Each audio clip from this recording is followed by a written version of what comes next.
네, 안녕하세요. 저는 이번 이제 딥 인투 딥 구강 강의를 맡게 된 조혜진이라고 합니다. 네, 원래 이거를 이제 현장에서 강의를 했었는데 앞에 한 45분 가량의 강의 내용이 실수로 이제 목소리도 안 들어가고 화면도 제대로 녹화가 안 됐더라고요. 그래서 날아가 버려가지고 이렇게 앞에 이제 40분, 45분 가량을 새로 촬영을 하게 되었습니다. 네. 그래서 저희가 이번에 배울 내용은 이제 More about Transformers and Pre-training이라는 내용입니다. 그래서 콘텐츠를 보시면은 이제 저희가 자연어를 3강이랑 4강에서 배우고 그 뒤부터는 계속 다른 내용을 했더라고요. 그래서 이제 까먹었을 수도 있을 것 같아서 3강, 4강 내용을 복습을 한 뒤에 이제 이제 모델 프리트레이닝이 주 내용인데요. 이거를 배우기 전에 이제 모델에 이제 어떤 인풋이 들어가야 되냐, 솔직히 그거를 제대로 아직 안 다뤘기 때문에 이거를 한번 이제 살펴보고 그 다음에 모델 프리트레이닝을 살펴보도록 하겠습니다. 네, 그래서 이제 3강과 4강에 했던 내용을 다시 복습을 해보면은 이제 먼저 워드 투 벡터를 이제 워드 임베딩을 배웠죠. 그래서 워드 임베딩은 이제 요 언어학자 분의 이제 이 말이 이제 핵심 개념이 되어서 이 모티베이션을 바탕으로 이제 그 센터 월드 옆에 이제 주변 단어들을 보고 이제 이 정보가 이제 여기에 반영이 되는, 여기 이제 벡터에 반영이 되는 그런 방법론입니다. 그리고 이제 엔그램 랭귀지 모델도 배웠는데요. 이거는 이제 어떻게 단어를 학습할까 하다가 이제 단어를 이제 전체적으로 다 모든 전체 다큐멘터를 다 보기에는 현실적으로 힘들기 때문에 이런 식으로 유니그램, 뭐 바이그램 이런 식으로 N개 연속되는 단어들을 네, 보면서 이제 학습을 시키자라는 이제 전통적인 통계적인 이제 방법론이었습니다. 그리고 시퀀스 투 시퀀스 모델도 저희가 배웠는데요. 이거는 이제 트랜스포머가 등장하기 전에 RLN을 이용해서 이렇게 인코더와 코더 구조로 이렇게 이제 NLP 태스크를 하는 그런 랭귀지 모델입니다. 그 인코더와 디코더는 이제 나중에 저희가 이제 이번에 배울 내용의 이제 핵심 개념이기도 하기 때문에 다시 한번 다룰 예정입니다. 그리고 여기에 이제 어텐션도 배웠죠. 그 다음에 이제 이렇게 기존 시퀀스 투 시퀀스 모델에서 이제 모델에서 어텐션을 추가한 것뿐만 아니라 아예 이제 attention is all you need, attention만으로 이루어진 이런 트랜스포머라는 모델도 배웠습니다. 네. 그러면 이제 저희가 기존에 했던 내용을 다시 이제 토파보는 시간은 여기서 끝났고요. 그 다음으로는 모델의 인풋이, 그러니까 랭귀지 모델에서 인풋은 어떤 식으로 들어가는가에 대해서 자세하게 배워보려고 합니다. 네. 그래서 이제 이것을 배우기 전에 저희가 아까 전에 또 언급드렸던 워드2백에 대해서 다시 한번 살펴볼 텐데요. 워드2백이 이제 NLP를 처음 하시는 분들에게는 조금 어려우실 수 있어서 자세한 설명은 안 했는데, 워드2백은 이렇게 두 가지 방법이 있습니다. 이제 이 두 가지 방법을 구체적으로 아시라는 건 아니고요. 그냥 대충 이제 그 뉴럴 네트워크 기반의 모델이기 때문에 이런 식으로 인풋이 들어가고 아웃풋이 있겠죠. 그래서 여기 인풋과 아웃풋에 집중을 하면은 이제 둘 다 이제 원핫 벡터의 형태로 이제 들어간다는 것을 볼 수가 있는데요. 그래서 보시면 이제 원합 벡터로 표현된 단어가 뉴럴 네트워크의 인풋으로 들어가게 됩니다. 근데 여기서 이제 단어란 말에 대해서 자세하게 정의를 해 나갈 필요가 있어요. 그래서 이제 단어에 대해서 이제 짚어보기 전에 이런 식으로 이미지 모델과 비교를 하면은 이제 도대체 언어 모델에서는 무엇을 인풋으로 받는가? 생각을 해보면은 이제 이미지 모델에서는 어떤 식으로 인풋이 들어갈까요? 혹시 아시는 분 계시나요? 네. 이제 다들 생각을 해보셨을 텐데, 여기 그림에도 있지만, 이제 이미지 픽셀 단위의 RGB 값이 인풋으로 들어가게 됩니다. 물론 이제 뭐 VIT 같은 경우에는 살짝 다르기는 한데, 어쨌든 이제 대부분의 모델에서는 그러니까요. 네, 그래서 이게 이제 이렇게 들어가서 어떻게 이 식으로 이제 최종적으로 이제 피처를 추출해서 이제 피처 벡터가 나와서 뭐 얘를 뭐 가지고 뭐 작업을 하게 되는 거죠. 그러면 이제 랭귀지 모델에서는 이제 무엇이 인풋으로 들어갈까요? 바로 이제 텍스트의 토큰 아이디 값이 인풋으로 들어갑니다. 그래서 아까처럼 이제 그 단어를 이제 그 시퀀스로부터 이제 단어를 이제 분리를 한 뒤에 그 단어의 토큰 아이디 값이 인풋으로 들어가게 되는 것입니다. 그러면 여기서 이제 단어의 의미를 명확하게 해야 한다고 했잖아요. 이제 그런 단어를 어떤 식으로 나누는가. 그래서 이제 토큰으로 이제 용어를 바꾸겠습니다. 토큰을 어떻게 나누는가가 관건이 되겠죠. 네. 그래서 이제 저희가 이제 이런 모델의 인풋을 위해서 이제 모델의 인풋으로 들어갈 수 있게 이제 텍스트를 이제 모델에서 처리할 수 있는 데이터로 바꾸어주는 것을 바로 토커나이저라고 합니다. 저희는 이 토커나이저를 이용해서 기존의 이제 로우 텍스트를 이제 모델에 학습할 수 있는 형태로 만들어주는데요. 이제 이 토커나이저의 작동 방식에 따라 이제 텍스트를 어떤 단위로 나누냐가 정해지게 됩니다. 그래서 예시를 보시면은 이제 이런 식으로 띄어쓰기를 기준으로 토큰화를 할 수도 있겠죠. 그래서 이게 짐 헨슨 짐 헨슨 워서 베티어가 있으면은 이런 식으로 짐 헨슨 워서 티어 이렇게 될 것이고요. 그 다음에 형태소를 기준으로 토큰화를 할 수도 있어요. 왜냐하면 이제 한국어는 띄어쓰기를 기준으로 이제 토큰화를 하면은 뭐 어쨌든 단어 단위긴 해요. 이제 한국어에서 단어의 정의가 이제 자립할 수 있는 말의 단위니까요. 그런데 한국어는 뭐 조사도 있고 뭐 어감과 어미도 있기 때문에 사실 그 상식적인 일상적에서 많이 쓰이는 단어를 이제 추출하는 것은 이제 띄어쓰기를 기준으로 이제 토큰화를 하면은 그 상식적으로 쓰이는 단어의 의미를 추출하기가 조금 부족하죠. 그래서 한국어는 주로 이제 형태소를 기준으로 토큰화를 하는 게 더 성능이 좋을 수도 있습니다. 그래서 이렇게 보시면은 열심히 코딩한 당신, 연휴에는 여행을 가봐요 라는 문장이 있으면 이렇게 열심히 코딩한 당신 뭐 이런 식으로 자세하게 형태소 단위로 분리가 되는 것을 볼 수가 있습니다. 그러나 이제 단어 단위로 토큰화를 할 때 문제점이 하나 생기는데요. 왜냐하면 당장 영어만 보더라도 이제 likes, liked 뭐 같이 이제 수많은 그런 단어들을 그냥 똑같은 이제 뿌리에서 시작했을 때 수많은 베리에이션이 있어요. 그래서 단어의 개수는 이제 무한대가 될 수밖에 없습니다. 그러나 이제 우리가 모델 학습할 때 사용하는 보캐블러리는 토크나이저에서 사용하는 보캐블러리는 이제 그 물리적인 공간의 제약성이 유한할 수밖에 없죠. 그렇기 때문에 네, 이게 현실적으로 이제 불가능합니다. 그리고 이제 뭐 굿이나 뭐 여기 러니 오타나 이거거나 뭐 IIRC 같은 이제 줄임말 뭐 신조어 뭐 이런 노벨 월드가 새로운 단어를 만났을 경우에는 이제 언노운 토큰으로 매핑을 할 수밖에 없어요.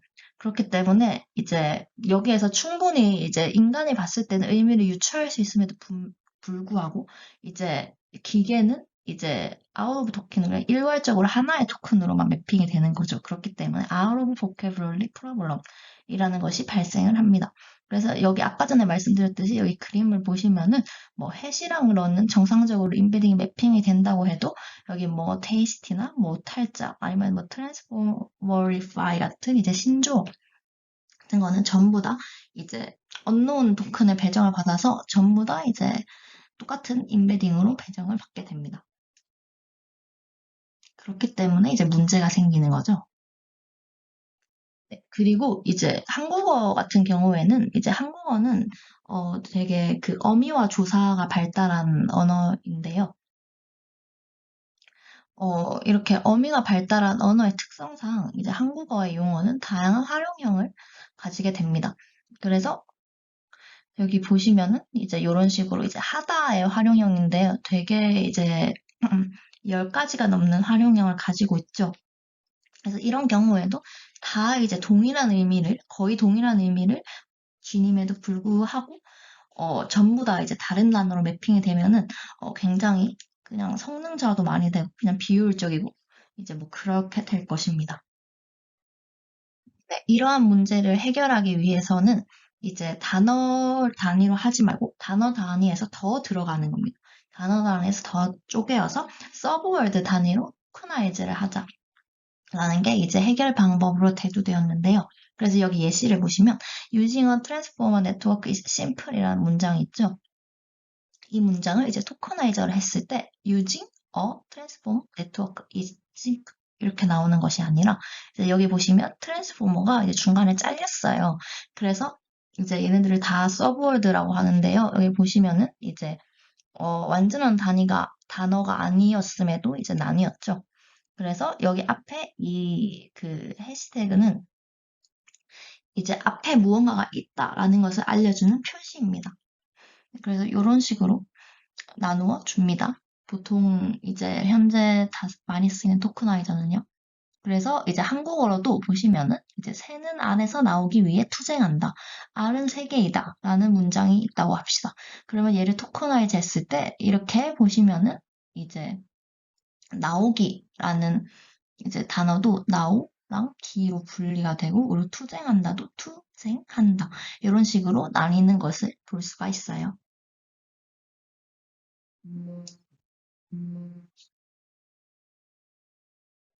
그래서 이렇게 서브월드로 이제 토크나이저를 하는 것을 이제 서브월드 모델링이라고 하는데요. 이 서브월드 모델링의 대표적인 알고리즘 중에 하나가 이제 BP 알고리즘, 바이트 페어 인코딩 알고리즘입니다. 이것은 이제 매우 간단한데 되게 효과적이고 성능도 좋습니다. 그래서 최종적으로 이제 이 BP 알고리즘을 사용을 하면은 이제 서브워드 보캐브러리가 정의가 되게 됩니다. 그래서 BP 알고리즘을 한번 살펴볼까요? 네, 어떻게 동작할까? 네, 예를 들어서 이제 예시를 들어서 설명을 해보겠습니다. 이제 트레이닝 데이터셋에 다음과 같은 빈도수를 가진 단어들이 있다고 합시다. 이런 식으로 이제 로우가 5개, 뭐 로우가 2개 이런 식으로 이런 단어들이 있다고 하는데 이제 가정을 하고 합시다. 그러면 이제 첫 번째 단계로 이제 최종적으로 이제 서브워드 보캐브러리를 이제 계속 추가를 이제 완성을 하는 게 목표니까 이제 단어의 캐릭터들을 이제 첫 번째로 이제 캐릭터 단위로 단어를 쪼개는 겁니다. 가장 이제 잘게 쪼갤 수 있는 방법이죠. 얘를 이제 서브월드로 두고 시작하고 얘네들을 전부 이제 서브월드 보캐브러리를 추가합니다. 그러니까 서브월드 보캐브러리에는 L, 그 다음에 O, W, E, 뭐 S, T 요렇게 이런 식의 이제 알파벳이 추가가 되겠죠. 네.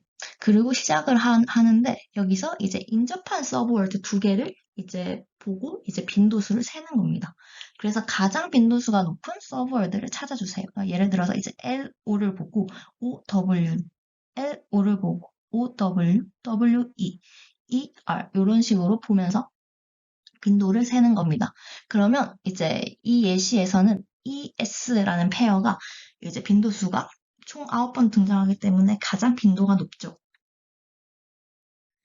그래서 가장 빈도가 높은 이 서브월드 페어를 합쳐서 새로운 서브월드로 만들어줍니다. 그리고 이 서브월드를 기존의 보캐브러리에 추가를 해줍니다. 그래서 기존에 뭐 L, O, 뭐 W, E, 뭐 S, T, 뭐 I, 뭐 D, 뭐 이런 식으로 있는 이 보캐브러리에 이제 ES까지 이제 추가가 되는 겁니다. 한번 알기 쉽게 한번 써볼까요? 원래 첫 번째로 이제 L이 있었고, O가 있었고, W가 있었고, E, 그 다음에 R, N, 그 다음에 E는 했고, S, T, W, I, D. 이런 식으로 이제 존재를 하는데요. 이런 식으로 존재를 했는데, 여기에서 이제 ES 추가를 해주는 겁니다. 네. 그 다음에는 이제 똑같이 이제 위의 과정을 반복을 하는데요. 그래서 세 번째도 보시면 이제 L, O, 뭐 OW 이런 식으로 계속 세는데 여기에서 이제 얘네는 이제 새롭게 이제 합쳐졌기 때문에 이제 WE를 세는 게 아니라 WES, EST 이렇게 세주시면 됩니다. 네, 그래서 여기도 보시면은 이제 EST가 이제 빈도수가 9개로 이제 제일 많기 때문에 최종적으로 EST가 합쳐지게 되고요. 그래서 여기에도 최종적으로 서브워드 보캐브러리에도 이런 식으로 추가가 되게 됩니다. 이런 식으로 계속 반복을 하는데 이제 언제 끝내주냐 하면은요. 이제 이터레이션 수를 직접 지정해주는 방법도 있어요. 그래서 뭐 10번째 이터레이션이 끝나면 종료를 해라 이것도 있고요. 계속 이제 가장 많이 쓰이는 거는 이제 계속 보캐브러리 사이즈가 늘어날 수밖에 없잖아요. 이렇게 하면은. 그래서 이제 원하는 보캐브러리 사이즈가 나올 때까지 이 과정을 계속 반복하게 한다. 이런 종료 조건도 있습니다. 그래서 반복이 끝난 뒤에는 최종적으로 이런 보캐브러리를 얻게 되겠죠. 그래서 BP 알고리즘, 이제 논문에 있는 BP 알고리즘은 다음과 같고요. 이제 더 정확한 알고리즘 그 표현이니까 한번 참고를 해주시면 감사하겠습니다. 네. 그 다음 다른 이제 서브워드 모델링 종류로는 이제 워드피스와 센텐스 피스가 있는데요. 워드피스는 BP의 약간 베리에이션 같은 느낌이에요. 그래서 기존의 BP는 아까 전에도 보셨다시피 이제 인접한 서브월드가 등장하는 횟수를 기준으로 병합을 했잖아요, 저희가. 그런데 이제 워드피스 같은 경우에는 이제 서브월드가 병합이 되었을 때 라이클리우드가 가장 큰 이제 것을 기준으로 이제 서브월드를 병합을 합니다. 그 다음에 이제 센텐스 피스 같은 경우에는 기존의 이제 워드 피스 알고리즘을 살펴보면은, 어쨌든 이제 그 프리 토커나이즈 작업이 있을 수밖에 없어요. 그래서 기존에도 뭐, 로우, 뭐, 로어, 이런 이제 이렇게 단어들로 쪼갠 상태에서 시작을 했잖아요. 그런데 이제 중국어나 뭐 일본어 같은 언어는 이제 띄어쓰기가 없어서 사실상 이제 이런 식으로 처음에 어떻게 이제 단어를 두고 시작을 해야 될지 조금 난감한 상황이 있습니다. 그래서 이거는 이제 프리 토커나이저를 하는 게 아니라 바로 이제 로우 센텐스에서 바로 토커나를 수행하게 됩니다. 이제 자세한 알고리즘은 저도 찾아봤는데 약간 디퓨전 논문을 처음 본 것처럼 약간 어지럽더라고요. 약간 복잡한 수식이 많아가지고. 그래서 생략을 할 텐데, 이제 맨 뒷장에 이제 참고 자료에 이제 링크로 기재를 해놨으니까 관심 있으신 분들은 들어가서 보시면 될 것 같습니다. 네, 그래서 다시 이제 토커나이저로 돌아가면은 이제 토커나이저 파이프라인 다음과 같습니다. 일단은 이제 첫 번째로는 이제 기존에 이제 코퍼스가 들어가면 걔네를 이제 서브월드 단위로 쪼갠 뒤에 이거를 이제 해당하는 아이디에 매핑을 해야겠죠. 그래서 여기 보시면은 첫 번째로 이제 토커나이즈 함수를 이제 뭐 얘는 이제 뭐 토커나이즈 함수를 써도 되고 아니면은 애초에 이제 허기 페이스 토커나이즈 같은 경우에는 이제 콜 함수 안에 이 두 가지 작업이 같이 포함이 되어 있습니다. 그래서 어쨌든 보시면 이제 새는 알에서 나오기 위해 투쟁한다. 알은 세 개이다. 라는 문장이 있으면 이런 식으로 아까 봤던 것처럼 토크나가 되겠죠. 그리고 이 토크나 낸 서브월드를 이제 아이디에 매핑을 해주게 됩니다. 그래서 이게 인풋으로 들어가면 이런 식으로 이제 보캐브러리를 참고해서 해당하는 아이디로 매핑을 시킵니다. 이제 이렇게 나온 아이디 텐서를 모델에 넣어서 학습을 시킨 뒤에 최종 아웃풋을 얻고요. 이 최종 아웃풋을 이제 토커나이저에서 디코드해서 결과를 얻어주시면 됩니다. 그래서 토커나이저는 저희가 이제 과제 4에서 직접 다뤄볼 예정이니까요. 그때 다루면서 감을 잡으실 수 있을 거예요. 네, 그래서 이제 모델 인풋은 끝이 났고요. 그 다음으로는 본론인 모델 프리트레이닝에 대해서 한번 배워보고자 하겠습니다. 네, 그래서 모델 프리트레이닝을 배워볼 건데, 이분 이제 얼굴이 이제 많이 익숙하시죠? 네, 그래서 이제 이 JR 퍼스라는 분이 이러한 명언 외에도 이제 다른 명언도 남겼는데, 읽어보시면, 단어의 완전한 의미는 항상 컨텍추얼하다. 그리고 이제 문맥적이다. 라고 이제 합니다. 그래서 이게 무슨 말이냐 하면은 이제 예를 들어서 바람이 잘 불길 바람이라는 문장이 있다고 합시다. 이때 이 바람과 이 바람은 각각 어떤 의미를 가질까요? 네.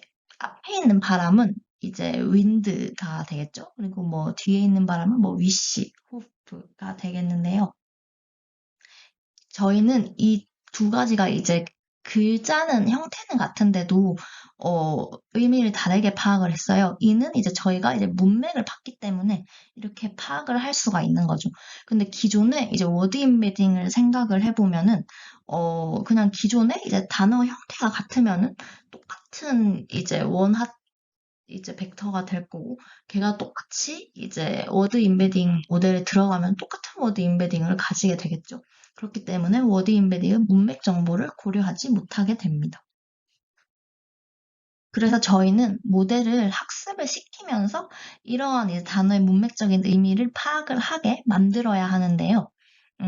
예를 들어서 한번 봅시다. 그림과 같은 모델이 있다고 했을 때 이 모델은 이제 워드 투 벡터 같은 이제 모델을 사용해서 이제 워드 임베딩은 프리트레이닝이 된 상태예요. 그런데 이제 그 뒤에 레이어는 이제 랜덤하게 이니셜라이즈가 된 상태입니다. 저희는 이 모델을 학습을 시켜서 퀘스천 앤서링과 같은 다운스트림 태스크에 파인 튜닝을 하려고 해요. 하지만 여기서 이제 우리가 가지고 있는 파인 튜닝용 트레이닝 데이터의 양이 모델로 하여금 언어의 문맥적 의미를 파악하게 하는데 충분할까? 라는 의문점이 듭니다. 왜냐하면은 이제 보통 이제 이런 다운스트림 태스크에 대한 데이터는 이제 레이블드 된 데이터인데요. 예를 들어서 퀘스천 앤서링 태스크만 봐도 이제 그 퀘스천과 질문과 그 다음에 그 질문에 대한 답을 찾을 수 있는 문맥,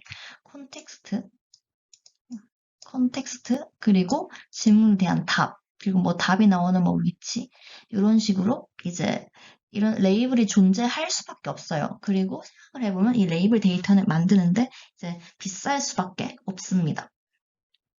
하지만 이제 unlabeled 데이터는 이게 따로 레이블을 표시를 안 해도 되기 때문에 그냥 뭐 인터넷이나 뭐 그런 곳에서 긁어오면 되거든요.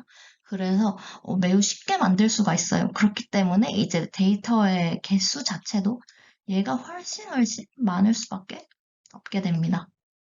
네. 그래서 이제 랭귀지 모델을 학습시킬 때는 이제 이런 투 스테이지 트레이닝 방법론을 적용을 하게 되는데요.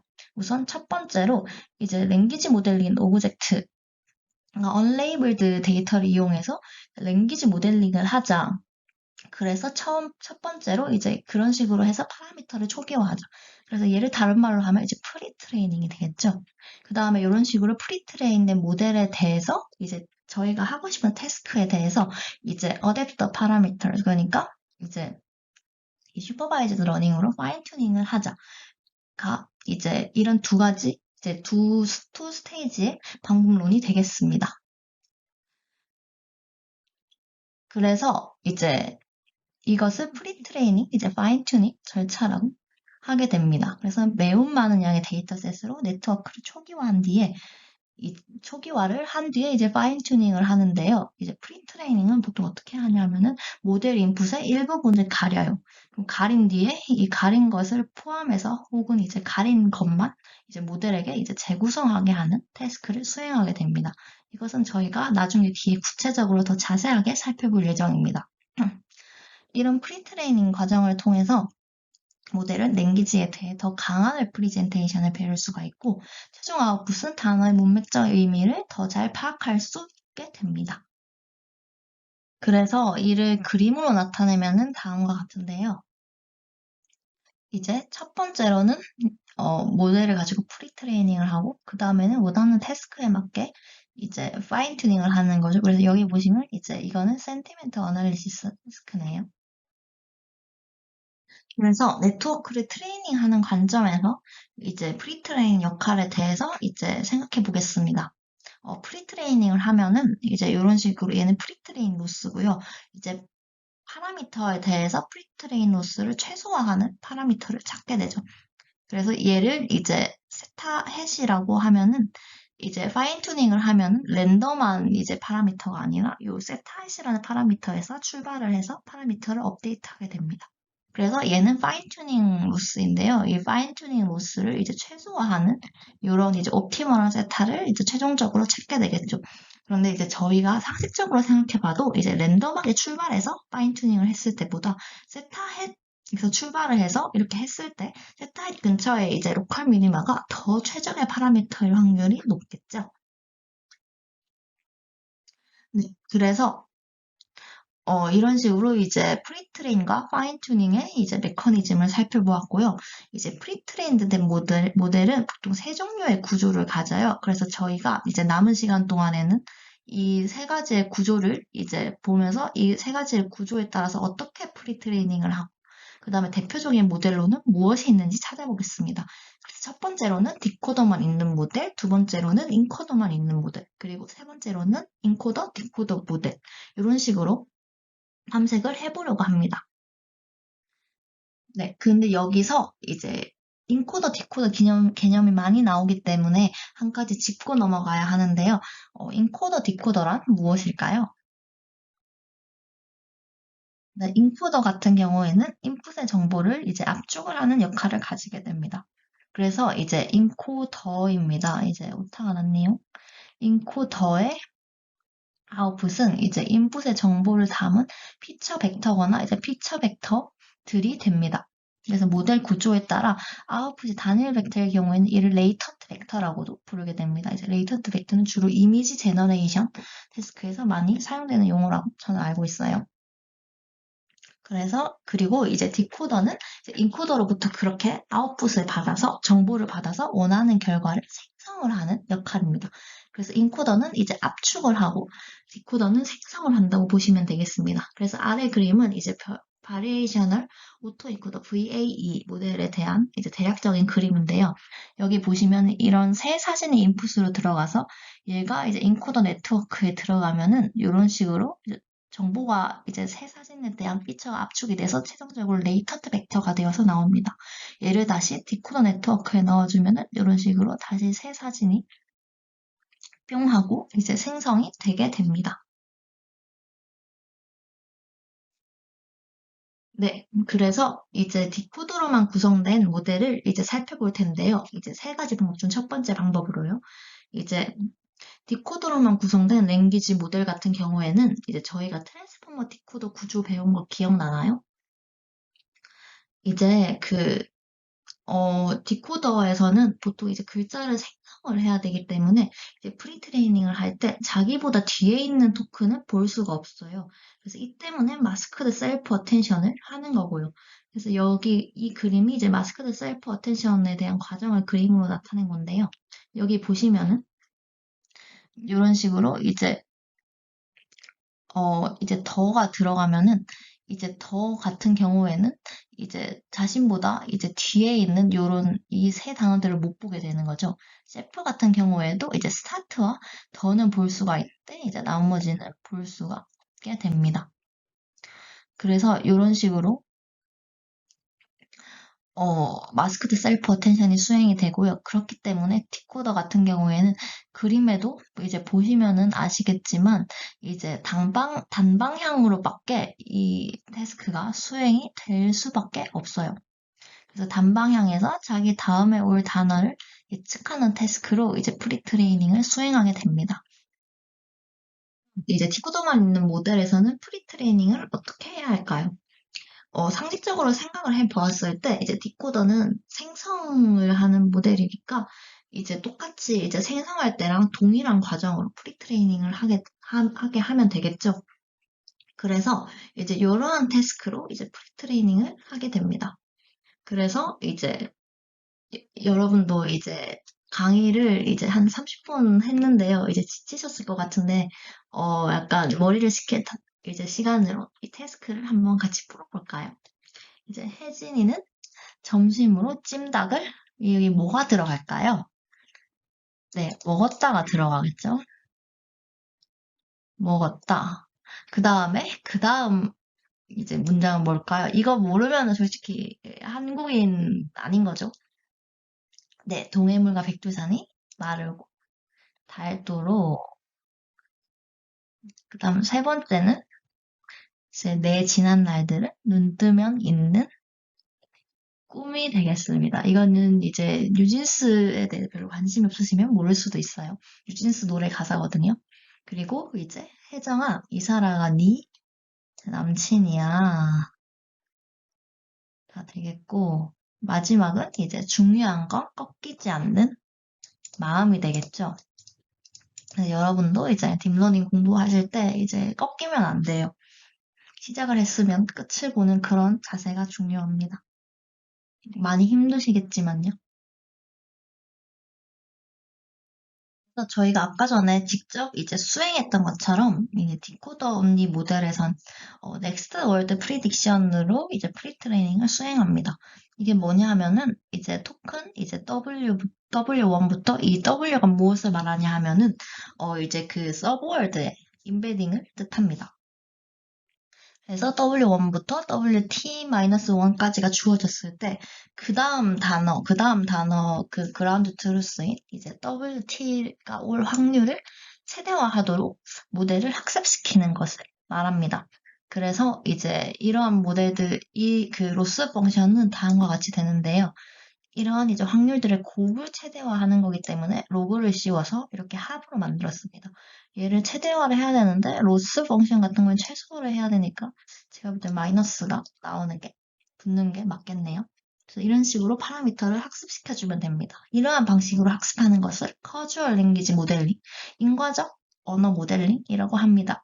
근데 이제 저희가 실생활에서는 앞에 커주얼을 생략을 하고 보통은 랭귀지 모델링이라고 붙여서 많이 말을 합니다.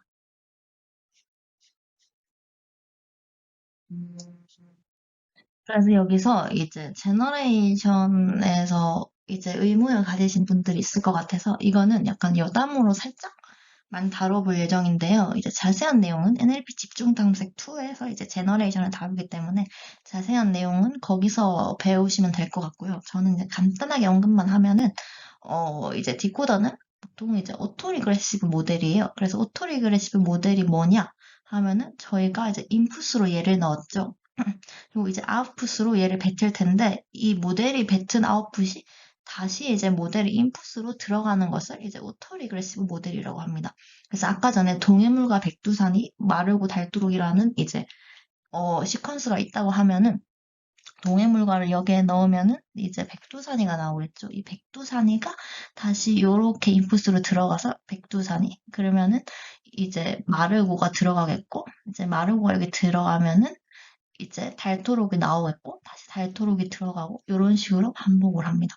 언제 끝나냐? 이거는 이제 그냥 언급만 하면 뭐 EOS 토큰이나 아니면은 뭐 엔드 토큰 뭐 이런 식으로 이제 모델마다 이런 특별한 스페셜 토큰이 있는데요. 얘가 나오면은 이제 그 제너레이트를 중지해라 라는 신호가 됩니다. 그래서 이제 모델 인풋에서 이런 토큰들을 이제 끝에 넣어주고 학습을 하면 얘가 나오면 모델은 생성을 이제 중지하게 되겠죠. 네. 그러나 이제 그 패러럴한 영상을 지향하는 병렬적인 영상을 지향하는 트랜스포머의 특성상 트레이닝에서 아까 전처럼 이제 서브월드를 토큰을 하나하나씩 넣어주는 게 아니라 데이터를 한꺼번에 넣어줄 때도 있습니다. 이제 그렇기 때문에 데이터를 한꺼번에 넣어줄 경우에 이제 자기 미래의 단어들을 보면 안 되기 때문에 마스크드 셀프 어텐션이 필요하게 됩니다. 그래서 보시면 한 번에 넣고 이제 한 번에 이런 식으로 이제 예측을 하는 것을 볼 수가 있습니다. 그럼 다시 본론으로 돌아가서 이러한 이제 디코더 모델은 이제 어떻게 파인 튜닝을 할까요? 이제 태스크가 이제 두 개로 나뉘는데요. 아웃풋이 시퀀스가 아닐 때와 시퀀스일 때 두 개로 나누어서 설명을 해보겠습니다. 우선 아웃풋이 시퀀스가 아닐 경우에는 이제 프리트레인된 모델 위에 이제 헤드를 올려요. 그래서 이제 클래시피케이션 태스크 같은 경우에는 이제 리니어 레이어를 이렇게 하나 올리는데요. 이런 식으로 인풋이 들어오고 모델을 거쳐서 최종적인 이제 아웃풋 파이널 임베딩 그 파이널 히든 스테이트 벡터가 나올 거예요. 이 중에 가장 마지막 이 LCT에 해당하는 이 벡터를 이런 식으로 리니어 레이어에 태워서 이제 최종 결과를 냅니다. 그리고 이 헤드를 포함해서 이제 다운스트림 태스크에 맞게 이제 파인 튜닝을 해주시면 됩니다. 그래서 해당하는 다운스트림 태스크는 아까 언급했듯이 클래시피케이션이 있고요. 그 다음에 센티먼트 어널리시스, 감정 분석, 그 다음에 퀘스천 앤서링, 그 다음에 익스트랙티브 서머라이제이션이라고 이제 서머라이제이션의 종류 중에 abstractive가 있고요. extractive 이 두 가지가 있어요.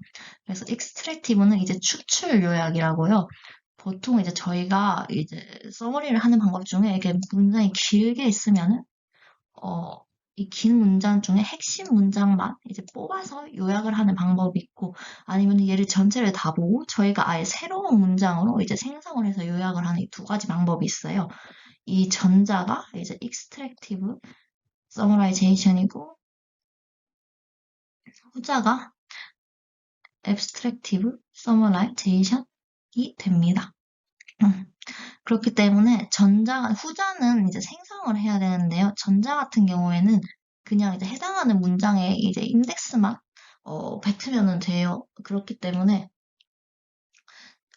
이 논 시퀀스 태스크가 되겠죠.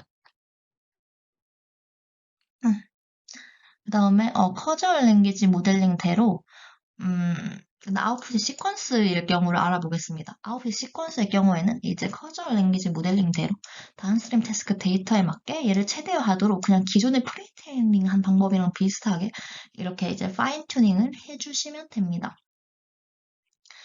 이때도 약간 여기에 이제 얘는 네, 그래서 해당하는 이제 다운스트림 태스크로는 이제 아까 전에 abstractive summarization, dialogue, question answering, 이렇게 얘 중복이 됐네요. 이제 이런 식으로 있습니다. 네, 그래서 이제 디코더만 있는 모델의 대표적인 예시가 이제 저희가 유명한 이제 이 분야에 관심이 없어도 챗 GPT 덕분에 다들 한 번씩 이름을 들여보셨을 이제 GPT라는 모델이 있는데요. GPT 근데 이제 여담으로 말하자면 여기 나오는 GPT는 GPT-1이고요. 저희가 이제 챗 GPT에 사용하는 거는 GPT-3랑 4죠. 이게 3라고 하기에는 이제 3에서 더 이제 파인 튜닝이 되고, 그 다음에 강화 학습을 수행한 인스트럭트 GPT라는 건데요. 네. 어쨌든 얘네는 이제 훨씬 모델이 크고, 그리고 구조도 논문에서 공개를 안 한 걸로 알고 있습니다. 논문을 읽어보긴 했었는데 너무 길어서 자세한 내용 기억은 안 나는데 모델 구조는 아마 없었을 거예요. 그런데 이제 훨씬 크고, 이제, 네, 훨씬 이제 얘 같은 경우는 이제 파인 튜닝을 따로 하지 않아요. 그래서, 저희가 배운 게 이제 프리트레이닝이랑 파인 튜닝 그 메커니즘인데 이게 파인 튜닝을 안 한다니 무슨 소리냐 라고 이제 할 수가 있겠는데 이거는 나중에 뒤에 가서 이제 NLP 집중 탐색 2에서 이제 라지 랭귀지 모델 시간에 더 자세히 배울 거고요. 어쨌든 저희가 배울 거는 이 GPT-1 이제 당시에 이제 프리 트레이닝이랑 파인 튜닝 이제 메커니즘이 이제 정석이었을 때 이때 모델입니다. 그래서 여기 보시면은 GPT-1 같은 경우에는 이제 트랜스포머 디코더만 있고요. 레이어가 총 12개고 이런 식으로 모델 스펙이 있고 이제 저희가 그 트랜스포머 디코더 구조를 이제 배우셔서 아시겠지만 이 중간에 이제 크로스 어텐션이 있어요. 그런데 크로스 어텐션은 이제 트랜스포머 인코더에서 나온 아웃풋이랑 이제 이렇게 이제 아웃풋이랑 이제 디코더 인풋이랑 이렇게 해서 이제 퀵커리 밸류로 연산을 하는 거잖아요. 근데 문제는 이제 GPT에는 인코더가 존재를 하지 않기 때문에 크로스 어텐션 층은 이제 사라지게 됩니다. 그래서 여기 구조를 보시면은 그냥 마스크드 멀티 헤드 셀프 어텐션이랑 피드포워드 네트워크만 존재를 하는 것을 볼 수가 있습니다. 그래서 이런 식으로 스펙이 있고요. 이제 토커나이저 같은 경우에는 저희가 배웠던 BP 토커나이저를 사용한 것을 볼 수가 있어요. 그리고 이제 트랜스포머 논문에서는 이제 사인과 코사인 함수를 이용해서 포지셔널 인코딩을 했는데 여기서는 러너블한 포지셔널 인코딩을 추가를 하게 됩니다. 네, 그래서 이 GPT 모델을 어떻게 파인튠 하느냐 보면은 이전 연구들은 이제 백본 위에 스페시픽한 아키텍처를 붙여서 이제 파인 튜닝을 했습니다. 그래서 아까 전에도 보시면은 기존 모델이 있고 NLP 헤드를 붙여서 이런 식으로 뭐 클래시피케이션을 하고 이런 식으로 구성이 되어 있죠. 근데 GPT는 그 대신에 이제 모델의 구조를 바꾸는 게 아니라 모델에 들어가는 인풋의 구조를 바꾸게 됩니다. 그래서 스페시픽한 인풋 어댑션을 사용한다고 되어 있고요.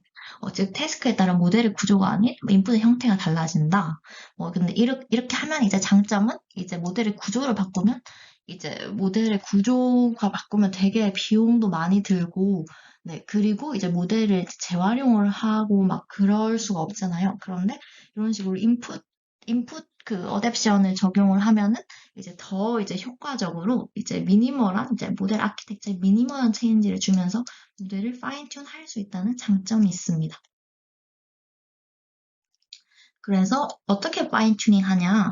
이제 자세하게 보시면은 이런 다양한 태스크가 있는데요. 음, 일단은 클래시피케이션부터 보면은 이제 스타트 토큰을 넣고 텍스트가 있고 이제 익스트랙트 토큰을 넣은 뒤에 이제 트랜스폼의 통과를 이제 시키면은 이런 식으로 이제 익스트랙트 토큰 위치에 있는 이 최종적인 파이널 아웃풋에다가 리니어 레이어를 태워서 이제 최종적인 아웃풋을 얻게 됩니다. 나머지도 보시면 구조는 똑같은데 이제 인풋 형태만 달라지게 하면서 다양한 태스크를 수행하고 있죠. 그래서 이제 인테일먼트는 제가 다음 슬라이드에 더 자세하게 설명을 드릴 거고요. 그다음에 시밀러리티 같은 경우엔 이런 식으로 문장 1, 문장 2를 넣고 이제 델리미너리였나? 약간 영어 단어가 기억이 안 나는데 얘는 그냥 세퍼레이트 토큰이라고 생각하시면 되겠습니다. 그래서 이런 식으로 이 토큰으로 문장을 분리를 해준 뒤에 똑같이 이제 모델에 넣고 뭐 리니어 레이를 태우고 뭐 이런 식으로 다양한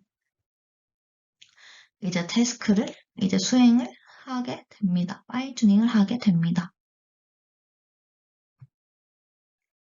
네, 그래서 아까 전에도 보셨다시피 익스트랙트 토큰 위치에 해당하는 아웃풋 레프리젠테이션에 이제 리니어 레이어를 적용을 해서 파인 튠을 하게 되고요. 아까 전에 이제 설명을 못 드렸던 인테일먼트 같은 경우에는 이제 이게 뭐냐, 그러니까 얘가 다른 말로 내추럴 랭귀지 인퍼런스, 자연 추론이라고 할 수가 있는데요. 전제와 가정이 주어졌을 때 둘 사이의 관계가 인테일링, 함의인지 이 함의가 뭐냐 하면은 이제 얘를 A라고 하고 얘를 B라고 했을 때 A가 참일 때 B도 참이 되면은 함의가 됩니다. 그리고 이제 컨트라딕셔널리는 이제 A가 참일 때 뭐 B는 거짓이고 뭐 이렇게 되겠죠. 그리고 이제 뉴트럴한지 이렇게 세 가지 중에 하나를 판단하게 하는 태스크입니다. 그래서 여기 예시를 보겠습니다. 전제가 아이쿠는 고려대 유일 딥러닝 학회이다. 이런 전제가 있다고 했을 때 이제 이 주어진 가정, 고려대에 있는 딥러닝 학회의 수는 하나이다. 라는 가정은 이제 참일까요? 거짓일까요? 그건 전제가 참이라고 했을 때요. 네. 이 전제가 담고 있는 거는 이제 유일이라는 단어로 이제 추론할 수 있는 거는 고려대에 있는 딥러닝 학회는 하나밖에 없다. 라는 것을 추론할 수 있겠죠. 그렇기 때문에 이 가정도 참이 되게 됩니다. 그렇기 때문에 둘 사이의 관계는 인테일링이 되게 됩니다. 그래서 GPT의 성능을 간단하게 보고 가시면은 이런 식으로 이제 아까 전에 언급드렸던 내추럴 랭귀지 인퍼런스 태스크 같은 경우에는 여타 모델보다 더 높은 성능을 달성한 것을 볼 수가 있습니다. 하나만 빼고요. 그리고 퀘스천 앤서링 태스크 같은 경우에는 굉장히 다른 모델보다 훨씬 더 상당한 차이가 나는 성능으로 이제 좋은 성능을 달성한 것을 볼 수가 있고, 네. 이런 식으로 이제 시멘틱 시밀러리티랑 클래시피케이션 태스크에서도 네, 좋은 성능을 달성한 것을 볼 수가 있습니다. 네. 그리고 이제 여기 GPT-1에서 이제 더 발전한 모델이 이제 GPT-2라는 모델인데요. 이제 이 모델은 기존 GPT-1과 구조는 거의 동일한데, 이제 기존에는 레이어 노멀리제이션이, 어, 원래는 여기 있었거든요. 근데 여기로 이제 앞으로 이동을 했습니다. 그 다음에 이제 토커나이저에서 이제 이제 BP 알고리즘이 이제 이름은 바이트 페어 인코딩이라고는 하는데 주로 이제 유니코드 수준에서 이제 서브월드를 추출을 했다고 해요. 근데 저는 여기에 대한 이제 문제점을 지적을 하면서 유니코드가 아닌 바이트 수준의 BP를 사용을 했다고 합니다. 그래서 이제 토커나이저를 살짝 바꾼 거죠. 그리고 모델의 크기가 커졌습니다. 그리고 이제 학습 데이터셋으로는 기존 이제 오픈된 데이터셋이 이제 품질이 안 좋다고 언급을 하면서 저자들이 직접 만든 웹 테스트를 채택을 했습니다. 그리고 얘는 이제 공개를 안 한 걸로 알고 있어요. 그래서 이제 GPT-2의 궁극적인 목표는 어떤 이제 explicit 슈퍼비전 없이 다운스트림 태스크를 수행하는 것이 목표였습니다. 그래서 이게 무슨 말이냐 하면은 이제 다른 말로는 제로샷 태스크 트랜스퍼인데요. 이제 이걸 알아보려면은 K샷에 대해서 살펴보고 가야 될 텐데 이 K샷은 이제 뭐냐 하면은 예를 들어서 어떤 특정한 태스크를 수행할 때 그것에 대한 예제가 이제 K에게 주어졌을 때 이를 K샷이라고 합니다. 예를 들어서 내가 이제 특정 모델의 그 이미지 분류 데이터셋으로 파인 튜닝을 한 적이 없는 모델이 하나 있다고 합시다. 이 모델한테 이제 얘는 고양이야. 이 하나만 이제 보여준 뒤에 얘 보여주고 학습을 시킨 뒤에 이제 파인 튜닝이래. 이제 하나만 보여주고 이제 학습을 시킨 뒤에 그다음 이미지 클래시피케이션 인퍼런스를 시킨다고 합시다. 그러면 걔는 이제 원샷이 되겠죠. 왜냐하면은 이제 데이터를 하나밖에 안 보여줬으니까요. 그래서 이제 뭐 데이터를 2개 보여줬으면은 뭐 투샷, 뭐 6개 보여줬으면 뭐 식스샷 이런 식으로 되고 이제 그렇기 때문에 제로샷 같은 경우에는 이제 데이터를 하나도 안 보여주고 그러니까 모델이 특정 태스크에 대해서 파인 튜닝이 안 된 상태에서 이 다운스트림 태스크에 대해 파인 튜닝이 안 된 상태임에도 불구하고 해당 다운스트림 태스크를 잘 수행하도록 할 수 있는 그런 모델을 만드는 것이 표였습니다. 그래서 이제 결과를 보시면은 이거는 이제 퀘스천 앤서링 태스크인데요. 이런 식으로 콘텍스트를 넣었을 때 이렇게 모델이 그 답안을 잘 만드는 것을 볼 수가 있죠. 네. 그래서 이제 디코더 모델에 대한 설명은 여기서 끝이고요. 그 다음부터는 제가 이제 현장에서 강의한 내용으로 다시 찾아뵙겠습니다. 이거는 이제 원래 아까 전에 배운 게 디코더로만 구성된 이제 랭귀지 모델이었다면은 얘는 인코더로만 구성된 랭귀지 모델인데요. 이제 디코더랑은 다르게 이제 마스크드 셀프 어텐션이 없기 때문에 그림에서도 보시면 알겠지만 이제 바이디렉셔널한 정보를 이제 컨텍스트를 얻을 수 있게 됩니다. 이 말인 즉슨 이제 미래 단어를 볼 수 있게 된다는 겁니다. 이제 미래 단어든 과거 단어든 양방향으로 볼 수 있게 된다는 건데요. 그렇기 때문에 이제 커주얼 랭귀지 모델링으로는 이제 학습을 할 수가 없게 됩니다. 미래 단어를 볼 수 있게 되니까요. 그렇기 때문에 프리트레이닝을 할 때 새로운 방법론이 필요한데요. 그 방법론으로 이제 인풋 토큰의 일부를 마스킹한 뒤에 이제 마스크 토큰으로 이 마스킹 한다는 거는 이제 멀쩡한 토큰을 마스크 토큰으로 치환을 한다는 겁니다. 그 다음에 이제 마스킹된 부분만 이제 예측을 하는 그런 이제 태스크를 통해서 모델을 프리트레이닝 하게 되는데요. 얘가 이제 마스크드 랭귀지 모델링이 됩니다. 그리고 해당 방법을 사용해 프리트레이닝한 모델을 마스크드 랭귀지 모델, 줄여서 MLM이라고 많이들 부릅니다. 그래서 여기도 보시면은 이제 I하고 마스킹 돼 있고 to the 마스킹에 돼 있으면은 이제 인코더 온리 모델을 통과하면은 웬트와 이제 스토어를 예측을 하게끔 이렇게 학습이 되는 거죠. 그래서 디코더와는 다르게 얘가 나중에도 언급을 하겠지만 얘는 이제 오토 리그레시브하게 생성을 할 수가 없어요. 그래 제너레이션에 약하기 때문에 인코더니까 그렇기 때문에 이 전체를 다, 전체 시퀀스를 생성을 하지는 못하고 이런 식으로 일부분만 이제 생성을 하는 그런 방식으로 작동을 합니다. 그래서 마스크드 랭귀지 모델링도 이러한 원리를 기반으로 이제 학습을 하는 거고요. 네, 그래서 이제 식으로 나타내면 다른 것 같은데요. 이제 이런 W1부터 WT를 인코더에 넣고 이제 그러면 H1에서 HT가 나오겠죠. 그러면은 이 나온 이제 최종적인 뭐 이게 H2고 얘가 H5라고 하면은 얘를 다시 이제 뭐 리니어 네트워크든지 간에 그런 네트워크에 태웁니다. 그렇게 해서 나온 이제 최종 아웃풋을 이제 소프트맥스 함수를 적용을 해서 최종 단어를 구하는데요. 정확히는 단어의 id를 구하는 거겠죠. 그래서 이제 x가 input word라고 하고 x 틸다가 마스크드 그러니까 x에 이제 마스킹을 씌운 그런 버전이라고 할 때 이제 p에 이런 마스크드 버전이 주어졌을 때 원래 input 단어를 예측하는 이 확률을 최대화하도록 모델 파라미터를 학습시킨다고 보시면 되겠습니다.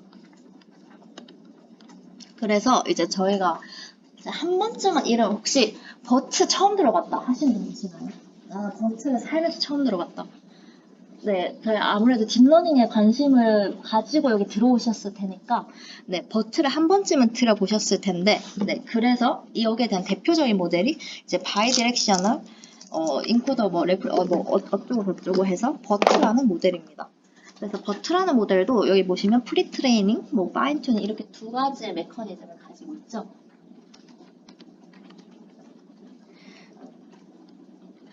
네. 그래서 얘는 이제 GPT와는 다르게 인코더로만 구성된 모델이고, 그리고 이제 버트 베이스와 라지 두 가지 모델 버전이 있는데요. 베이스는 12개의 레이어. 그래서 여기 구조를 보시면 아시겠지만 GPT랑 똑같아요. GPT 구조랑 똑같아요. 그리고 이제 얘는 이제 훨씬 더 큰 그런 모델이죠. 그래서 저희가 버트 베이스를 만든 거는 이제 GPT랑 똑같은 구조로 해놓고 이제 성능이 누가 더 좋나 비교하기 위해서 만든 거고, 이제 버트 라지 같은 경우에는 최대한 이제 소타 성능을 달성을 시켜보자 라는 목적에서 이제 버트 라지를 만들게 되었다고 합니다. 그래서 버트 같은 경우에는 이제 워드피스 토커나이저를 사용을 하고요. 이제 포지셔널 인코딩을 할 때 GPT도 그렇지만 버트도 이제 이런 식으로 이제 사인 코사인 함수를 넣어주는 게 아니라 이제 러너블한 포지셔널 인코딩을 네, 둡니다. 네, 그래서 이제 버트를 어떻게 프리트레이닝을 하냐를 살펴볼 텐데요. 이것도 되게 간단합니다.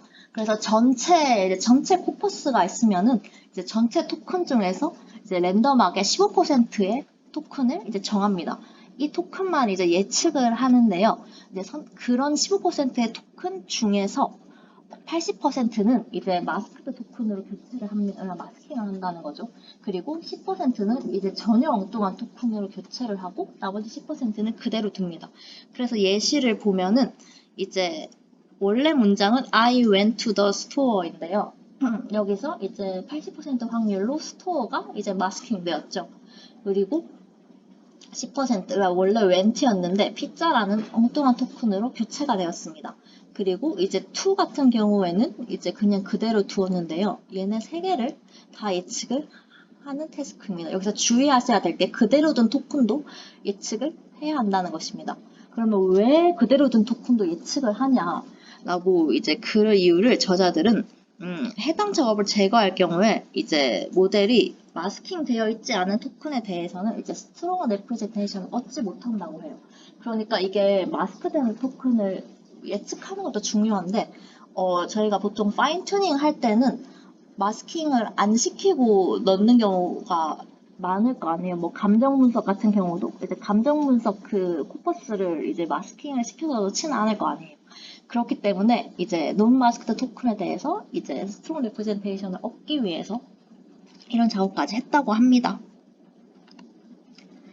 네, 그리고 이제 이게 첫 번째 이제 버트를 프리트레이닝 하기 위한 방법이고요.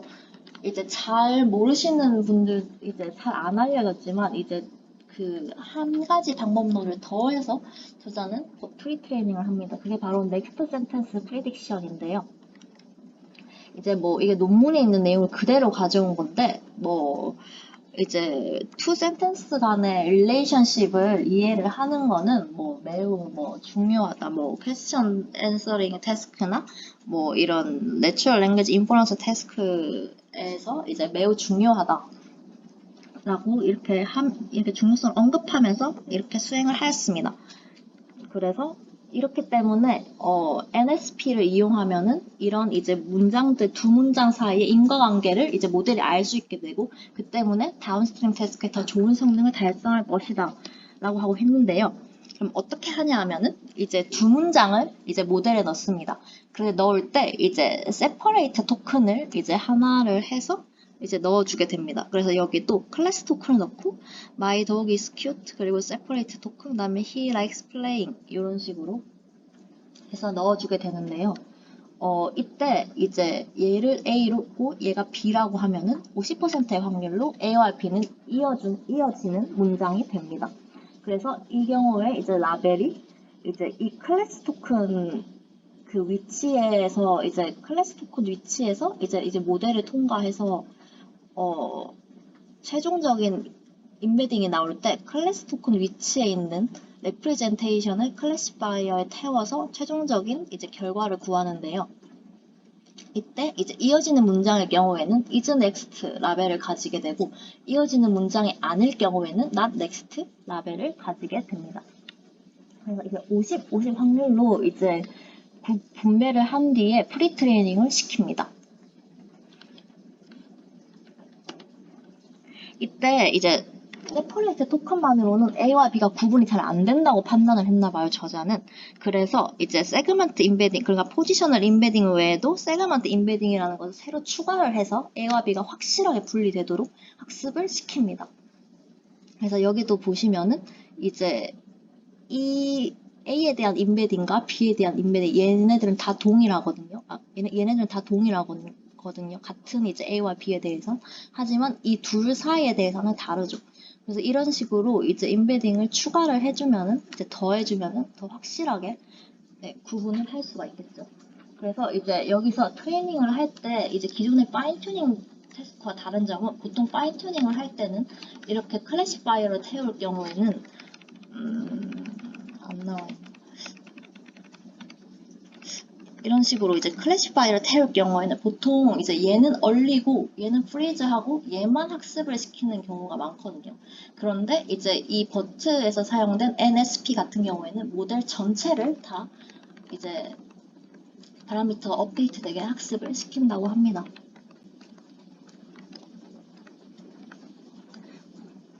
네, 그리고 이제 이렇게 프리트레이닝 된 버트를 이제 파인 튜닝을 하는데요. 이제 뭐 이거는 자세한 설명은 생략을 하겠지만 그림을 보시면 파악이 되실 거예요.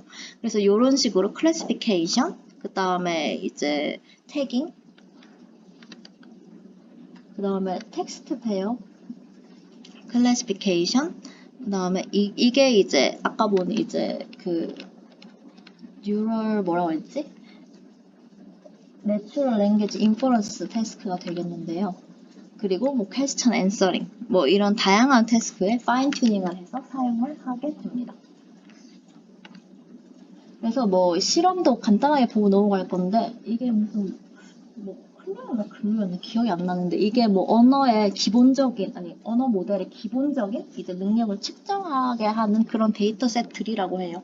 그래서 이런 데이터셋에서 이제 버트 베이스도 이제 GPT보다 좋은 성능을 달성했고, 특히 버트 라지 같은 경우에는 이제 성능이 딱 봐도 수치만 봐도 이제 눈에 띄게 향상된 것을 볼 수가 있죠. 이렇게 놀라울 만한 성능을 달성을 했습니다.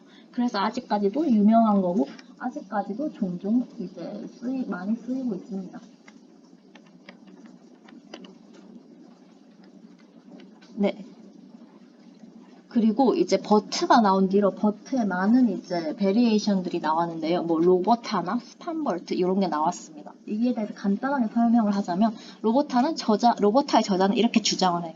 버트는 언더트레인드 되었다. 이렇게 주장을 하고, 이제 저는 이제 그 버트 중에 두 번째 프리트레이닝, 그러니까 NSP 태스크 있잖아요. 얘가 꼭 필요한가라고 의문을 제기를 해요. 그래서 이제 그 NSP 과정을 제거하고 그냥 MLM으로만 이제 더 많은 데이터셋을 이용해 더 오래 학습을 시킵니다. 그래서 최종적으로 버트의 성능을 향상시키는 그런 내용입니다. 이게 로봇하고요.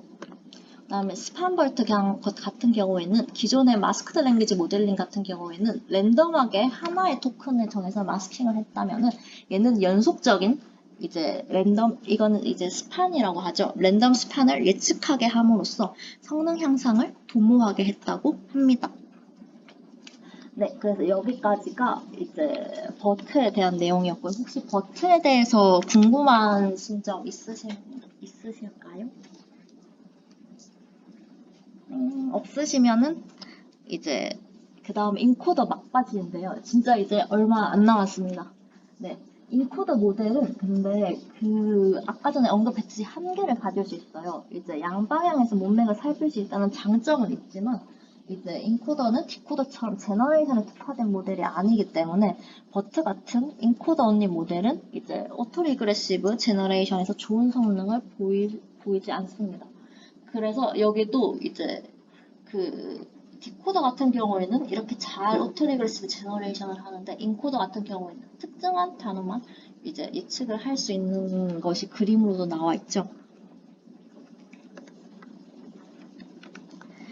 네, 그래서 이제 인코더와 디코더가 이런 장단점을 가지고 있기 때문에 누군가는 이렇게 생각을 합니다. 인코더와 디코더의 장점만 취할 수 없을까? 그러면 인코더와 디코더를 이제 붙이면 되겠네. 네, 저희가 이제 흔히 아는 그런 모델 구조처럼요. 그렇게 해서 새로 이제 나온 게 인코더, 디코더 구조입니다. 하지만 여기서 이제 의문점이 생기는데, 인코더, 디코더 모델은 어떤 식으로 프리트레인 해야 될까 하는 의문점이 생깁니다.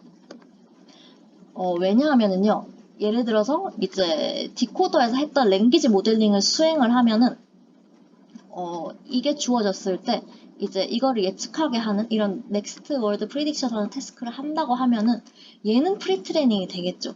그런데 문제는 여기에 넣는 인풋은 이제 여기에 넣는 인풋과는 다르기 때문에 인코더의 인풋은 프리딕션이 불가능해집니다. 그렇기 때문에 이제 인코더가 제대로 학습이 안 되는 문제가 발생을 할 수가 있다는 거죠.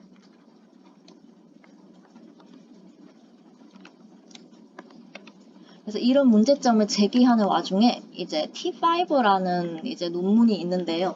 제가 논문을 보시면은 되게 길어요. 그래서 저도 논문을 다 읽지는 않았는데 일단 대충 그래도 뭐 리뷰 같은 거 보면서 짜깁기를 해서 이제 공부한 결과 이제 T5에는 이제 그에 대한 이제 해결책으로 디노이징 스팬 이제 뭐 크로스런 태스크를 이제 제시를 했다고 합니다. 얘는 이제 직관적이라기보다는 실험적으로 이제 T5 모델이 뭐냐 하면은 이제 모델에 대한 논문보다는 약간 서베이 논문? 그러니까 인코더, 디코더 모델에서 어떤 식으로 프리트레이닝을 했을 때 높은 성능을 낼까라는 이제 방법론의 서베이인데요. 이런 식으로 했을 때 가장 성능이 좋았던 게 이제 디노이징 스판 크로스런 태스크다. 그러면 이게 뭐냐? 얘는 이제 아까 전에 스판버트에서 나왔던 스판 있죠. 그러니까 이런 식으로 이제 연속된 이제 토큰을 마스킹을 한 뒤에 마스킹을 하고 또 이제 이렇게 단일 단어도 마스킹을 합니다.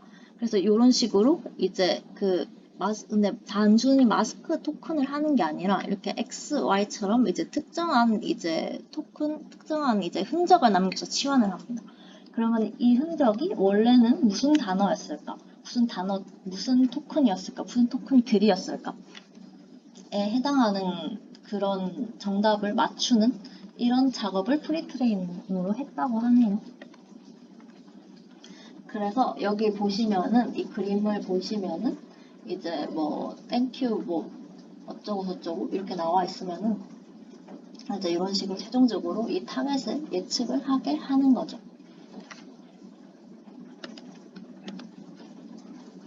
네, 그래서 T5 논문의 저자들은 해당 태스크가 프리트레이닝을 할 때 이제 제일 이제 성능이 좋았음을 실험을 통해서 증명을 합니다. 그래서 여기 보시면은 이제 프리픽스 랭귀지 모델링이 이제 저희가 흔히 아는 그런 이제 랭귀지 모델, 그 넥스트 토큰 프리딕션이고, 그 다음에 버트 스타일이 이런 식으로 스팬이나 토큰을 뚫어놓고 맞추는 거. 그 다음에 디셔플링 같은 경우에는 이제 이런 토큰을 무작위로 섞어요. 이제 섞어서 이제 인풋으로 넣은 뒤에 원래 순서로 맞추게 하는 그런 태스크입니다. 그래서 여기 보시면 버트 스타일의 경우에 제일 높은 성능을 달성했음을 볼 수가 있죠. 근데 이거를 만들면서도 제가 궁금했던 게, 솔직히 이 나머지 두 가지 방법론도 성능이 그렇게 차이가 안 나거든요. 뭐 이거 같은 경우에는 많이 떨어지기는 하지만, 그런데 이제 이게 제가 CS223N에 있는 내용을 그대로 가져온 건데, 이제 근데 인코더나 딱히 이게 잘 학습이 되는 것 같은데 왜 이런 식으로 내용이 나왔는지는 잘 모르겠습니다. 어쨌든 그래서 이런 식으로 다양한 실험을 했고, 이제 이 스판을 이제 리플레이스하는 태스크에서 이제 가장 높은 성능을 냈다. 이런 식으로 이제 다양하게 이제 태스크를 이거 바꿔보고 저기도 바꿔보고 하면서 실험을 해서 나온 결론이라고 합니다. 네, 그래서 이렇고요. 네, 그래서 이제 인코더, 디코더의 이제 대표적인 모델로는 이제 바트라는 모델이 있습니다. 이제 버트는 많이 들어보셨을 텐데, 바트는 그것보다는 조금 덜 유명한데요. 참고로 얘가 T5보다 더 전에 나온 논문입니다. 그래서 성능도 이제 얘가 나오고 나서 이제 T5가 나와서 소타를 찍었고, 그래서 T5보다는 성능적으로 밀리는 그런 논문이지만, 얘가 모델의 장점이 되게 가벼워요. 그래서 저희 과제 4 할 때도 얘를 이용해서 이제 태스크를 수행을 해볼 텐데, 되게 가볍고, 네. 그 다음에 작업도 잘 해요. 그래서 제가 자연어 처리라는 과목을, 여담이지만 자연어 처리라는 과목을 저번 학기에 들었는데, 이제 얘를 파인 튜닝을 해서, 네, 운 좋게도 이제 그 점수를 잘 받아가지고, 네, 발표까지 했었던 그런 저한테는 되게 고마운 모델입니다. 네, 그래서 어쨌든 본론으로 돌아가자면, 이런 식으로 여기도 보시면은 아시겠지만 이런 식으로 이제 디노이징 디노이징 스팬 코럽션 태스크로 이제 학습을 한다는 것이 여기 그림에도 나와 있죠. 그래서 인풋을 보시면은 이제 그 인풋에 이제 인풋 시퀀스를 이제 다양한 방법을 이용해서 노이즈를 추가합니다. 마스킹을 하던가 아니면 순서를 지멋대로 바꾸던가 하면서, 이제 그 당시에는 T5 같은 이제 프리트레인드를 이제 탐구한 그런 유명한 그런 연구가 없었기 때문에, 바트 같은 경우에는 여기도 보시면 아시겠지만 진짜 다양한 방법을 써서, 온갖 방법을 다 써서 프리트레이닝을 한 것을 볼 수가 있어요. 네, 그래서 이제 이런 이제 오염된 이 커럽된 다큐멘트는 이제 바이디렉셔널 모델, 그러니까 인코더에 들어가서 이제 오토 리크레시브 디코더를 통해서 이제 멀쩡한 아웃풋이 나오는 것을 이제 예측을 하는 태스크를 거치게 됩니다. 네. 그래서 얘가 여기까지 다 한글이었잖아요. 이까지는 최근에 만들었는데,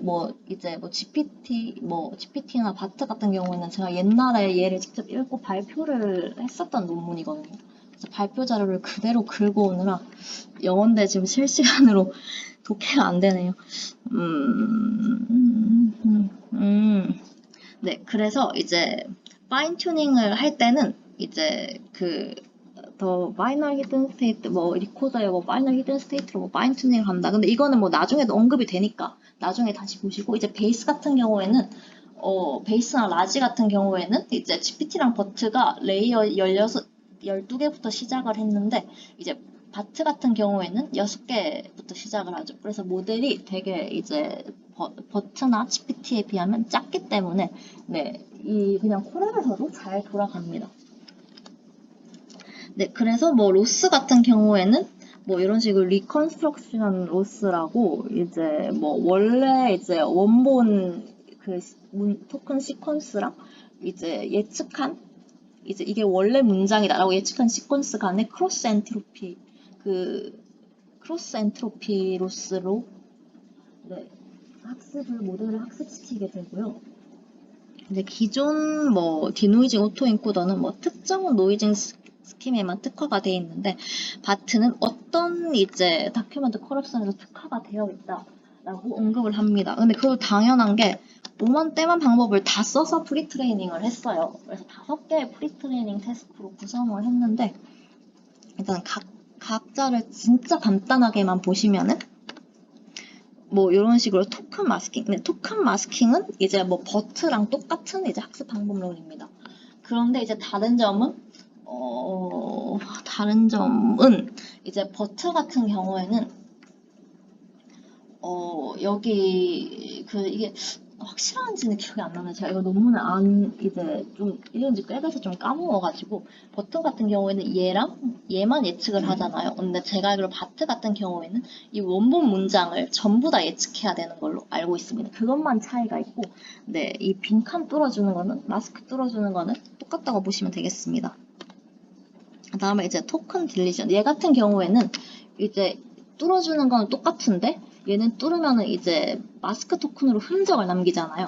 얘는 흔적도 안 남깁니다. 흔적도 안 남기고 원래 이제 시퀀스를 예측해봐라 라는 태스크고요. 그 다음에 텍스트 인필링 같은 경우에는 얘는 이제 스판 커럽션이랑 되게 비슷한데 이제 기존에 토큰 마스킹은 이제 하나의 토큰에만 이제 빈칸을 뚫었다면은 텍스트 인필링은 이제 스판. 그러니까 이게 하나일 수도 있고, 그다음에 이제 2개 이상의 연달아 토큰일 수도 있고, 심지어 이제 0개의 토큰일 수도 있어요. 그러니까 그냥 원래는 이제 빈칸이고 뭐고 없는데 그냥 빈칸이 그냥 뚫린 거예요. 네, 그래서 그거를 보고 이제 원래 이제 문장을 예측하는 그런 태스크입니다. 얘는 인간도 어려울 것 같은데. 네. 그래서 이게 다른 게 있다면은, 스판볼트 같은 경우에는 예를 들어서 이제 토큰 2개가 뚫렸으면은 마스크, 이렇게 이제 뚫린 토큰의 개수만큼 이제 마스크 토큰으로 이제 리플레이스를 하는데 얘 같은 경우에는 토큰이 2개가 마스킹 돼도 3개가 마스킹이 돼도 똑같이 하나의 마스크 토큰으로 이제 대체가 됩니다. 네, 솔직히 저한테 이 테스트 시키면 저는 못할 것 같아요. 너무 어려울 것 같은데. 네. 그리고 이제 센텐스 퍼뮤테이션은 이제 이런 식으로 이제 마침표 기준으로 다큐먼트를 센텐스로 분리를 합니다. 그래서 이게 이 인프에 대해 설명을 안 해줬구나. 이 A, B, C 이런 알파벳 하나하나가 이제 토큰이라고 보시면 되겠고요. 이 마침표는 그냥 마침표입니다. 그래서 얘가 센텐스고 얘가 센텐스입니다. 그래서 ABC 마침표인 문장 하나랑 DE 마침표인 문장 하나 이렇게 구별이 된다고 보시면 되겠습니다. 그래서 얘가 이제 마침표 기준으로 다큐멘트를 센텐스로 분리한 뒤에 랜덤에서 셔플을 해줍니다. 그 뒤에 원래 이제 문장 순서를 찾아내는 거죠.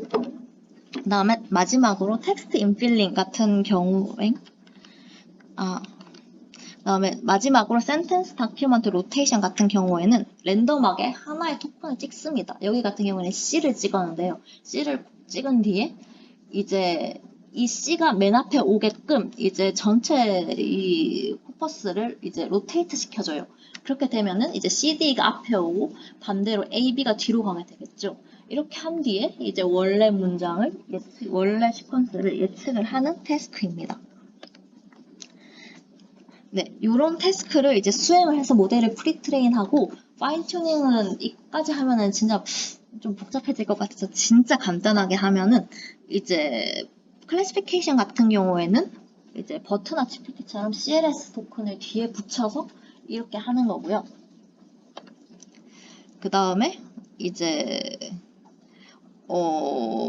이 시퀀스 제너레이션 태스크 같은 경우에는 바트가 오토 리커시브 디코더를 가지고 있기 때문에 이런 시퀀스 제너레이션은 바로 그냥 따로 막 이런 헤드 같은 거 안 붙이고 클래시파이어나 그런 거 안 붙이고 바로 여기에 이제 다이렉트하게 파인 튜닝을 해주면 됩니다.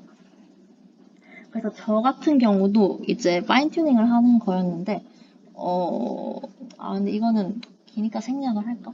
약간 그 형태를 바꾸는 거였어요. 이제 원본, 이제 이상한 노래 가사가 들어가면은 걔를 다시 멀쩡한 노래 가사로 바꿔주는 그런 식으로 모델이 그런 역할을 수행하도록 이제 파인 튜닝을 했는데요. 그래서 여기에 이제 인코더의 인풋으로 이제 이상한 노래 가사를 이제 넣어줬고, 이제 디코더의 인풋으로 이제 멀쩡한 노래 가사를 넣어준 뒤에 최종적으로는 이제 멀쩡한 노래 가사를 모델이 예측을 할 수 있도록 이런 식으로 이제 구성을 해서 파인 튜닝을 했습니다. 제가 자연어 처리 때 한 태스크 같은 경우에는요. 네. 그리고 이제 머신 트랜슬레이션 같은 경우에는 얘는 좀 특이한데, 이제 이 인코더 인풋이 들어가기 전에 다른 이제 새로운 인코더를 추가를 해서 이런 식으로 학습을 시킵니다. 그래서 뭐 여기는 뭐 그런 게 없나? 뭐 스페이스를 뭐 맞춰준다 뭐 그런 말이 있던데. 네. 그래서 얘를 이제 인코더에 통과시켜서 나온 이제 파이널 레프리젠테이션을 다트의 인코더에 넣어주는 그런 작업을 거치게 됩니다. 네, 이런 식으로 뭐 간단하게 다트 모델에 대해서 살펴보게 되었고요. 네, 그래서 이제 오늘 한 내용은 이제 생각보다 되게 안 걸렸죠. 다행이에요. 제가 늦었는데 생각보다 짧게 끝나서, 네, 오늘 한 내용을 요약을 하자면, 네, 저희는 오늘 토커나이저가 무엇이고 어떤 역할을 하는지, 그리고 그 중에 BP 알고리즘에 대해서 배웠습니다. 그 뒤에 랭귀지 모델에서 프리트레인과 파인튜닝 패러다임을 살펴보고 왜 프리트레이닝이 필요한지도 알아봤고요. 그 다음에 랭귀지 모델의 대표적인 세 가지 구조, 디코더, 인코더, 인코더, 디코더를 알아보고 각각의 장단점과 각 구조를 대표하는 모델의 예시를 살펴보았습니다. 네, 그래서 뭐 요약을 하면은 GPT랑 버트 구조를 요약하면 다 한 것 같고요. 네, 이게 디스커션 과제인데요. 이번 주 목요일 수업 전까지 해주시면 됩니다. 이게 이제 BP 알고리즘을 설명을 할 때 이제 한국어가 아닌 영어로 예시를 한 것 같아서 이제 한국어로도 할 겸 이제 BP 알고리즘의 이제 그런 원리도 이제 이해를 할 겸 네, 해서 내게 되었습니다. 그래서 주어진 데이터가 이렇게 있는데요. 이 데이터를 바탕으로 BP 알고리즘을 수행을 해본 뒤에 이제 이 수행을 할 때는 이제 과정까지는 굳이 안 적어도 되고 애초에 적을 공간도 없고요. 그냥 이렇게 했을 때 최종적으로 만들어지는 보캐블러리만 이제 적어 주셔도 됩니다. 그다음에 이제 기존 단어 단위, 그러니까 뭐 사랑합니다 뭐 이런 식으로 이제 단어 집합이 이런 식으로 보캐블러리가 구성이 돼 있을 때와 그 다음에 BP 알고리즘을 이용해서 새롭게 구성된 보캐블러리, 그 둘 중에 어느 것이 더 나은지 이제 짧게 의견을 내주시면 됩니다. 그래서 이제 한국어는 이제 그냥 이 음절 단위로 이렇게 영어가 알파벳 단위로 하는 것처럼 한국어는 이제 음절 단위로 해주시면 되고요. 이제 자세한 거는 이 뒤에 추가 자료에 한국어 BP 문서를 제가 링크를 걸어놨는데 참고해 주시면 되겠습니다. 그리고 두 번째는 이제 저희가 프리트레이닝과 파인튜닝을 배웠는데요. 파인튜닝을 할 때는 백본 모델을 프리즈하고 이제 그 헤드만 학습을 시킬 때도 있고 전체 모델을 다 학습시킬 때도 있는데요. 두 방법의 이제 장단점은 무엇인지 이제 각각 서술해 주시면 되겠습니다. 네, 그래서 디스커션 과제는 이 두 개고요. 이제 프로그래밍 과제 같은 경우에는 저희가 이제 다음 수업 시간에 배울 이제 다양한 NLP 태스크에 대해서 배워야지 이제 과제를 할 수가 있고 아직 제작 중이기 때문에 아직 자세하게는 공지를 안 했고요. 오늘 힌트를 드리자면은 이번 시간에 배운 모델로 다음 수업 시간에 배울 태스크를 수행하는 과제가 될 예정입니다. 그래서 자세한 공지는 이제 목요일 날 하도록 할 예정입니다. 네, 그래서 참고 자료는 다음 것 같고요. 네, 그래서 아까 디스커션 할 때 감이 안 와닿으면 요거를 보시면 되겠습니다. 요 센텐스 피스는 요거를 보시면 되는데 그냥 안 보시는 걸 추천해요. 약간 어지럽거든요. 네, 그래서 이제 네, 그렇습니다. 그래서 오늘 디빈딥은 여기까지고요. 그 전에 혹시 질문 있으신가요? 질문 없으시면 디윈드 여기까지 하도록 하겠습니다. 감사합니다.